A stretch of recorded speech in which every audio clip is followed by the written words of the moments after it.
और 3 किसी और पर। लेकिन मैं आपको एवरेज प्लेजर पॉइंट्स के बारे में बता रही हूँ।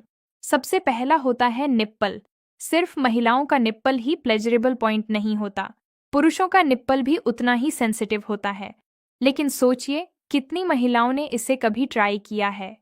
कितनी महिलाएं अपने पति के निप्पल को टच करती हैं? कई बार तो पतियों के सीने पर बाल इतने ज्यादा होते हैं कि निप्पल ढूंढना भी मुश्किल हो जाता है।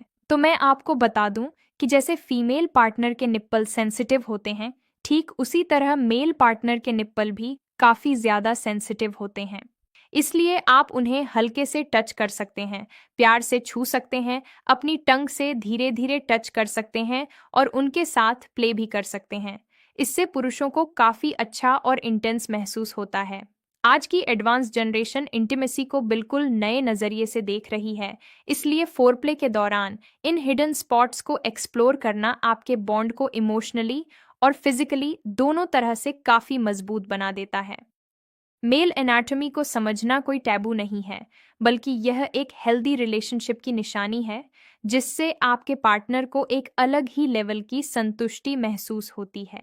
अब बात करते हैं स्कैल्प की, यानी सिर के बालों वाले हिस्से की। यह बॉडी का बहुत ही सेंसिटिव एरिया होता है और यह बात फीमेल और मेल दोनों पर लागू होती है। लेकिन आपने शायद नोटिस किया होगा कि मेल पार्टनर का हाथ फीमेल पार्टनर के बालों में ज्यादा जाता है, जबकि फीमेल पार्टनर उतना ध्यान नहीं देती।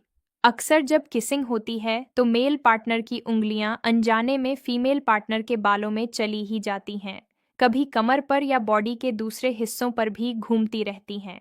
लेकिन फीमेल पार्टनर की उंगलियां स्कैल्प तक कम ही पहुंचती हैं, वो भी कई बार अनजाने में। अब यह जान लीजिए कि मेल पार्टनर का स्कैल्प भी एक बहुत अच्छा प्लेजर पॉइंट होता है, क्योंकि यह हिस्सा बेहद सेंसिटिव होता है। इसलिए आप चाहें तो अपनी फिंगर्स से धीरे धीरे उनके बालों में हाथ फेर सकते हैं, हल्के हल्के मसाज कर सकते हैं या प्यार से स्कैल्प को टच कर सकते हैं, जिससे उन्हें काफी रिलैक्सिंग और प्लेजरेबल फील होता है। आप उनके बालों वाले हिस्से को भी हल्के हल्के टच कर सकते हैं और उसे स्टिम्युलेट करने से मेल पार्टनर को काफी अच्छा और रिलैक्सिंग महसूस होता है।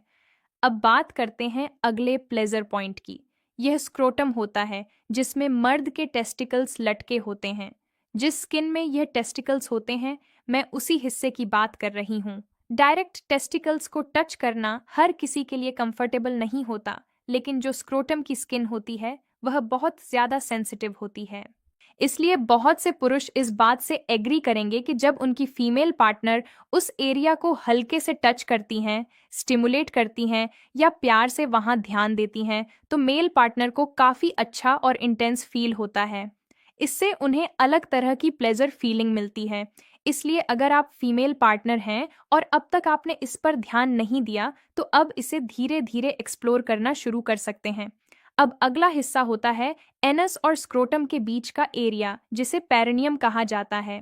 इस हिस्से में एक लाइन जैसी बनावट होती है और यह एरिया भी काफी ज्यादा सेंसिटिव होता है। यहाँ टच करने से मेल पार्टनर को काफी इंटेंस सेंसिटिविटी महसूस होती है।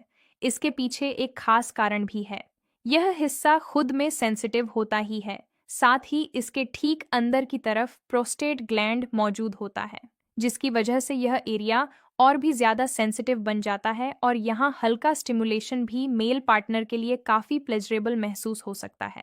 अगर उस हिस्से को आप हल्के से टैप करते हैं, प्यार से टच करते हैं, लिक करते हैं या उंगलियों से धीरे धीरे स्टिमुलेट करते हैं, तो इससे मेल पार्टनर को काफी अच्छा और इंटेंस महसूस होता है।